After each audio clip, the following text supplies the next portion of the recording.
Hello everyone, my name is Chris Diket and I'm very happy to be here with you to do a painting based on the Emerald City of Oz. So, let's get painting. Here's the supply list that you'll need to do the painting. You'll need acrylic paints, rose red, cadmium orange, primary yellow, viridian green, white, and ultramarine blue. To hold the paint, you'll need a paper palette, newspaper, or a paper plate. Any of those will work, just depends on what you would like to use. Alright, for brushes you'll need a small and medium-sized brush. And you can see how big they are in the video. For a container of water, it's best to use one that's fairly large, because the more water you have, the easier it is to clean the brush. You'll need a spray bottle. It helps to keep the paint wet on the paper palette, and a hair dryer, which will help you to dry the painting very quickly. Tracing paper, a permanent marker, both a medium size and small tip, and you'll either need watercolor paper, a canvas board, or real canvas. We need to transfer the drawing onto watercolor paper or canvas board, or even a real canvas if you have it. I use watercolor paper. You first trace the lines with a pencil. Now you need to realize that if you trace it on the front side, it's going to be backwards when you transfer it. So you really need to trace it on the back side. If you don't have a light table, like a professional artist would have, then you can use a window. So go to the window, turn the drawing over upside down, and then with a pencil, draw over the lines of the drawing of the Emerald City. Next thing is you turn it back over, put it on top of the canvas board or the watercolor paper like I did, and you go back over the lines with the pencil. When you do that, it's going to magically transfer to the canvas board or watercolor paper. Once it's transferred, then I would recommend taking a permanent marker, and it needs to be permanent because if it's not permanent then the ink is going to bleed when you start painting. Take a permanent marker and trace over the pencil lines so you can easily see all of the lines that you're going to paint in. Now you're ready to start painting your picture. I like to think of my paintings as little stories. I had a little story in mind when I did the drawing of the Emerald City. And so every part of the picture for me has a little bit of a story. So when you look at the picture, you're going to see that there's a sky. So in order to create a little story in the sky, I painted a beautiful little sunset, or sunrise, depending on how you think about it. But in order to paint that sky, you're going to want to do your brush strokes side to side, not up and down, because painting it side to side is going to help the design out once the overall thing is done. For the sky, I used three colors. I used red at the top, orange, and then yellow. I used a lot of water. So I put a rather watery glaze, or what's called a watery wash, over the painting. There's a couple of good reasons to do that. First of all, it won't be too opaque. That is, the paint won't be so thick that you can't see through it, that when you go to paint the Emerald City, it's going to cover the paint easier. And also it's fairly easy to blend when it's really watery. So you want to mix up a watery version of the red, a watery amount for the orange and the yellow. I painted the red first, then the orange, and then the yellow. As you're working on it, you want the mixture to be watery enough so that they blend together. You don't want to have a line. You don't want to know where one color starts and another color ends, because you want it to blend and look like it's more natural. But don't be afraid to paint right through the Emerald City. Okay, for my picture, I chose to make the roof of the Emerald City either made of brass or gold or some kind of metallic surface. So I decided to use what's called yellow ochre, or in this case raw sienna, and it's a nice golden color, and I thought that it would work well with the green. You can use any colors that you like, but that's the color I just decided to use. So the first thing I did was to paint the yellow ochre or raw sienna for the rooftop.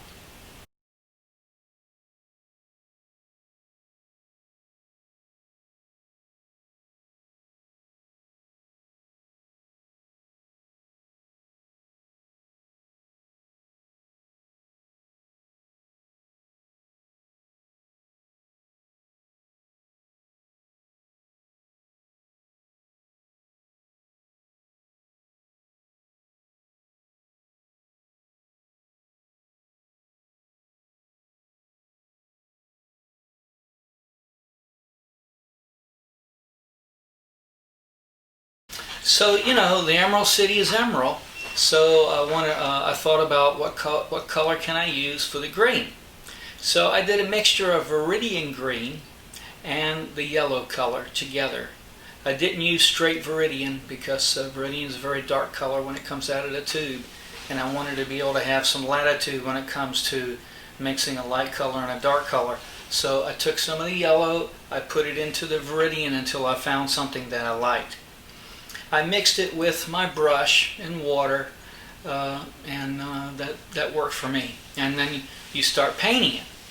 You have to start thinking about variety a little bit, and so I suppose if you wanted to, you could make it all one color, and that would be okay. But you can see in my example that I decided to put a little bit of shading, a little bit of variety in the tones in order to make it more interesting. Of course, you want to use a very small brush in the small areas. You can use a bigger brush in the other areas. But at this point, you don't want to mess up that sky. So you want to go as slow as you can and as sure as you can so that you can avoid mistakes. Painting is a very forgiving media because if you use acrylics, it's very easy to paint on top and fix mistakes. But it just takes more time. So in order to avoid having to do it twice, then just pay attention while you're painting it.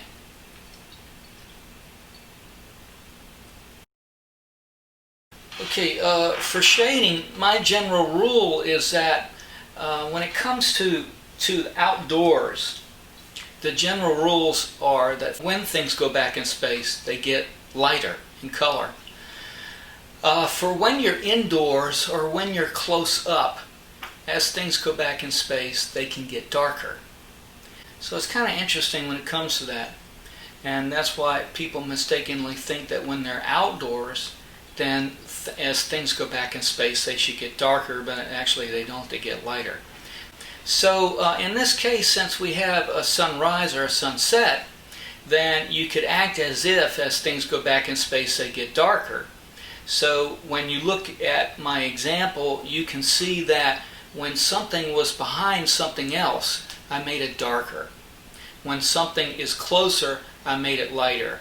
And that's a good general rule in order to create depth in a picture. But you got to remember that if you're going to create depth in a picture, you have to have a color change. Now when I say color change, I also include black and white. And there's really no great secret about it. If there's a depth change, you have some kind of a color change, and that color change will automatically create depth. Now, to give you an example, if I have a white piece of paper, that white piece of paper is all white. Since it's all white, then it has no depth. If everything were the same color in this world, we could not see in 3 dimensions. It would all be 1 dimension. So the reason why depth is created is because there's some kind of color change. Now I happen to be a colorist, so since I'm a colorist, I like to use color to make the change. But if you want to add white or black to something and make the change, fine.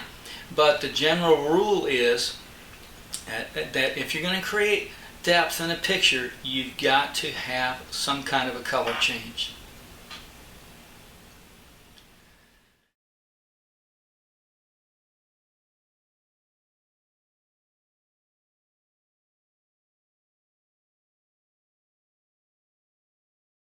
So in order to make parts of the Emerald City darker, you just add less yellow.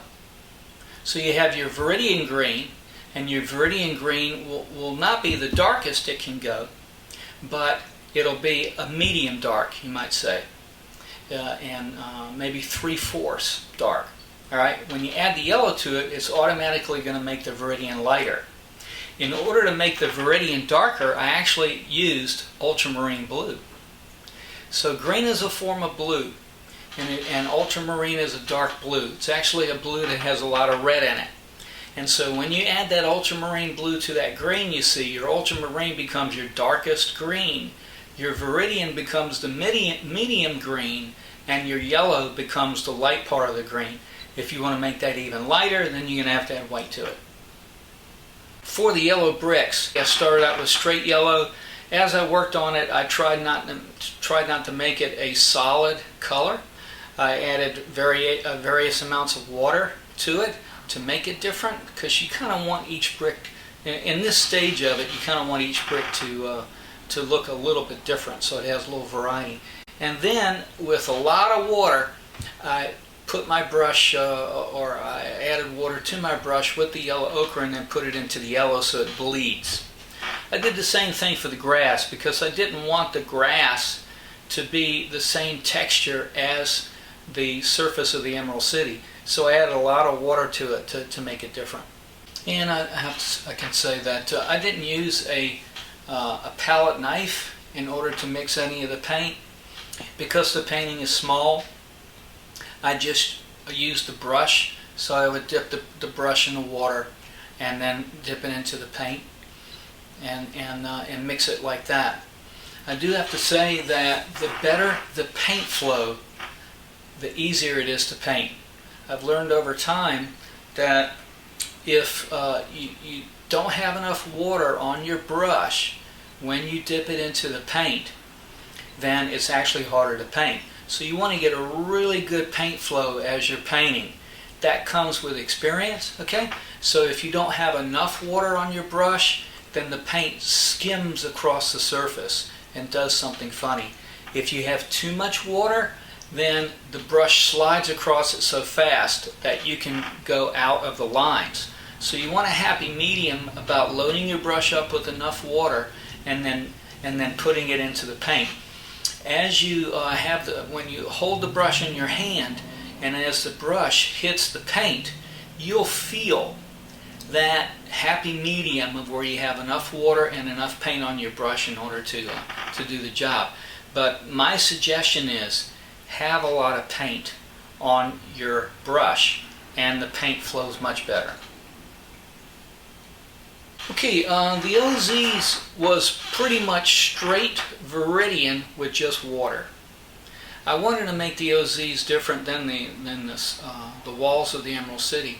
So in order to do that, Viridian green has a lot of blue in it, and so when I use straight Viridian with a lot of water, then it would automatically make that change that I'm talking about. Whereas the Viridian and the yellow will give it a yellow green and make it different. So in order to make parts of the Emerald City lighter, I did add white. I didn't want to add yellow because as I was working on it, I realized that there wasn't going to be enough contrast between the colors. So I actually had to add white to the green in order to get it lighter. And it worked, so I'm happy with it. Just remember that try to have happy thoughts when you're working on your picture. I like to think of the Emerald City as the most beautiful city that you can imagine that you'd want to go to, and so as you're working on your picture, think about the wonderful stories that you could tell about visiting the Emerald City and all of the things that you would see in the Emerald City, and all of the really cool people that you would meet as you're working on it, and you will create a happy Emerald City.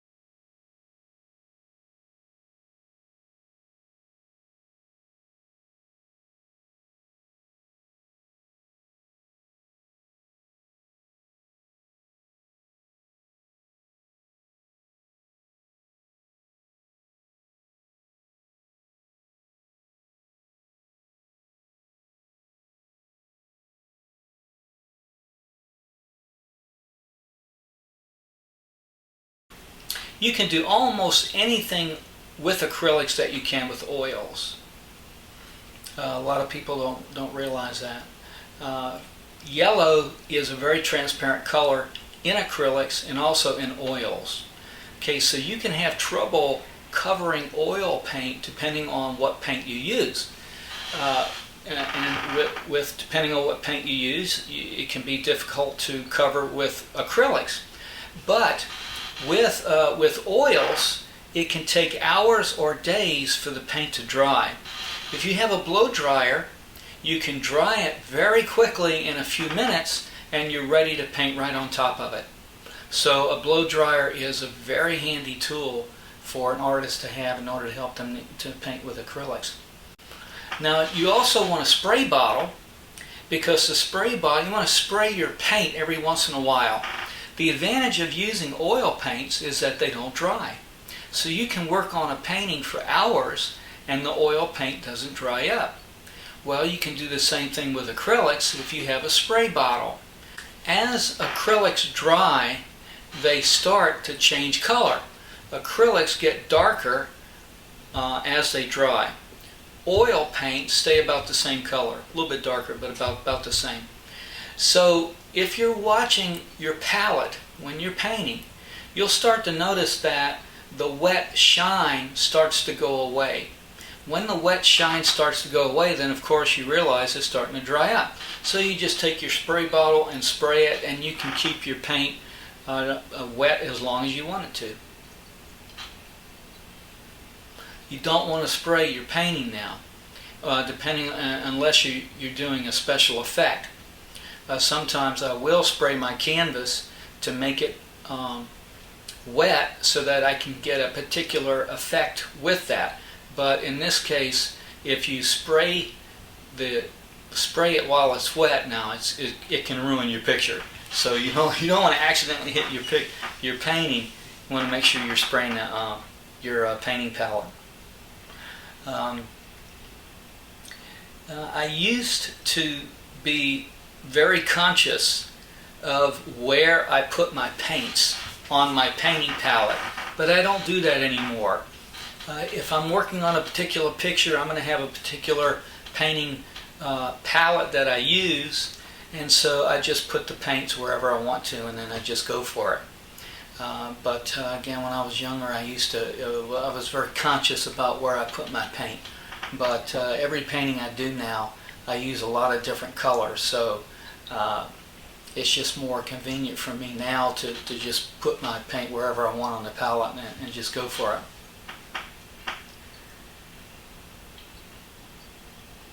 My painting was layered. It has several layers of paint. So in order to layer it, it has to be dry. And that's why you would use a blow dryer, so that it's completely dry, and then you can go back over with another color to get another layer. Many artists will talk about paint quality, and paint quality does become a factor depending on what effect you're trying to achieve, but layers of paint will get you better paint quality.